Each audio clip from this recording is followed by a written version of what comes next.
Hello and welcome to Palace Intrigue. I am your host, Mark Francis. The mockery of Meghan Markle's Netflix show has now reached late-night television, with Jimmy Fallon becoming the latest celebrity to take aim at the Duchess's pretzel-bagging antics. During a trivia night segment on The Tonight Show, Fallon's sidekick Steve Higgins asked, "What is the number one question that mystifies scientists?" When Fallon suggested, "Is there life on another planet?" Higgins responded, "Oh no, why does Meghan Markle make her own pretzel bags?" They don't know why.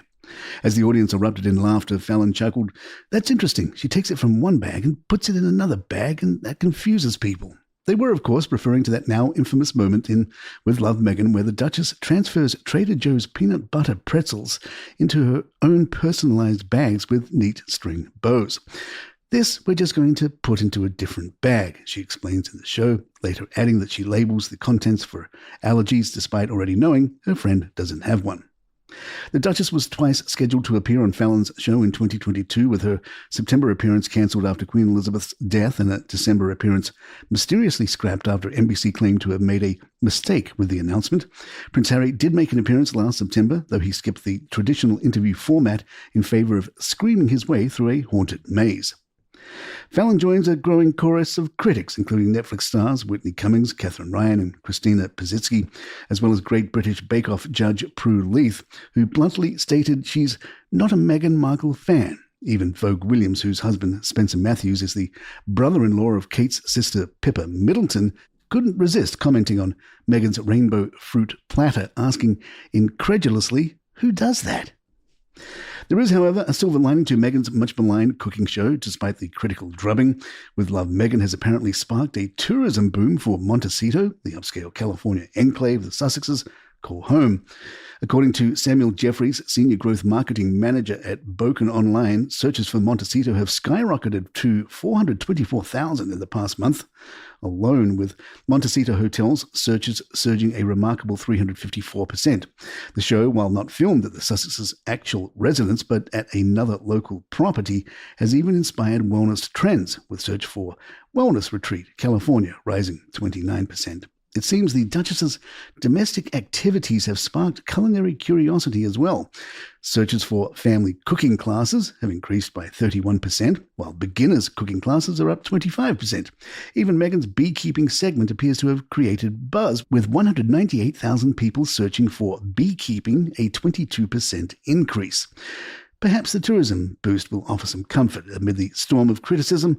The second season, reportedly already filmed, is set to air this fall. Prince Harry has emerged victorious in his immigration status battle after the Department of Homeland Security rejected claims that the Duke received special treatment when moving to the United States. In heavily redacted documents released Tuesday, a DHS lawyer stated that Harry's application followed all applicable rules and regulations, despite speculation that he may have lied about his drug use on visa paperwork. The documents were made public following a lawsuit by the right-wing Heritage Foundation, which had sought to prove Harry concealed his drug history, which he openly discussed in his memoir Spare and the Netflix series. The release contains page after page of blocked-out text, with officials arguing that revealing Harry's immigration status would subject him to harassment and unwanted contact by the media and others. Jared Panter, chief FOIA officer at DHS, firmly rejected allegations of preferential treatment, writing, "This speculation does not point to any evidence of government misconduct. The records do not support such an allegation, but show the regulatory process involved in reviewing and granting immigration benefits, which was done in compliance with the Immigration and Nationality Act." The Heritage Foundation remains unsatisfied, with Niall Gardner telling the Daily Mail that the American public deserve to know how he entered the country and if he did so legally. Gardner expressed hope that the incoming Trump administration might release the full unredacted file. Donald Trump, who once said he wouldn't protect Harry, recently changed his tune, telling the New York Post he wouldn't deport the Duke because he's got enough problems with his wife. Harry's representatives have declined to comment on the case. In The Independent, Rosamund Hall writes, "Meghan Markle doesn't know how to open champagne properly, and it's giving me nightmares." Rosamund tells us, "I wanted to reach into my television, pull the Duchess aside and have a chat about safety and sparkling wines before someone loses an eye." I don't know one person who has the time to do any of the things she does. My child is lucky if he gets a sandwich cut in the shape of a dinosaur, let alone flowers on top. I do think the debut series could have come with a health warning. Episode 2 is a tour de force in how not to open a bottle of champagne. Honestly, I screamed. I wanted to reach into my television, pull the Duchess aside, and have a vital chat about safety in sparkling wines before someone loses an eye. Watching Meghan casually remove the cage and then just potter about the kitchen, having a chat, plating up a frittata, all while she's essentially stood next to a loaded gun. That cork could have exploded out at any point and taken someone out. Remember, people, if you're opening champagne, Prosecco, Cava, or any sparkling wine that has a cage on it, that thing is there for a reason. The pressure inside a champagne bottle is much higher than the air pressure in a car tire. It can fly out at speeds of up to 60 kilometers per hour.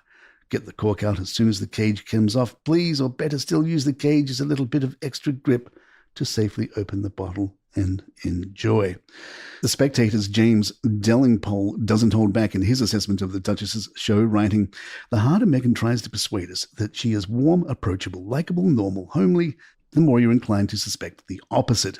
Delingpole adds, "You almost feel sorry for her. At least you would if you weren't thinking about all the hapless production team members whose lives were no doubt made a living hell during the making of Operation Make Meghan Seem Nice. It's as if a rich, connected, bird-eating spider had commissioned itself an 8-part series in which it was to be portrayed through as a gamboling newborn lamb. The challenge was always going to be tricky." That's quite the vivid metaphor from The Spectator, one that surely won't be appearing in any of Meghan's future promotional materials. On a more positive royal note, King Charles and Queen Camilla have arrived in Belfast for a series of engagements across Northern Ireland. Their Majesties were welcomed by enthusiastic crowds as they visited the cobbled commercial court, widely considered one of the city's most historic areas and voted Belfast's most beautiful street in 2022. The royal couple was hosted by Willie Jack, who received an MBE in 2023 for his service to arts and tourism in Northern Ireland.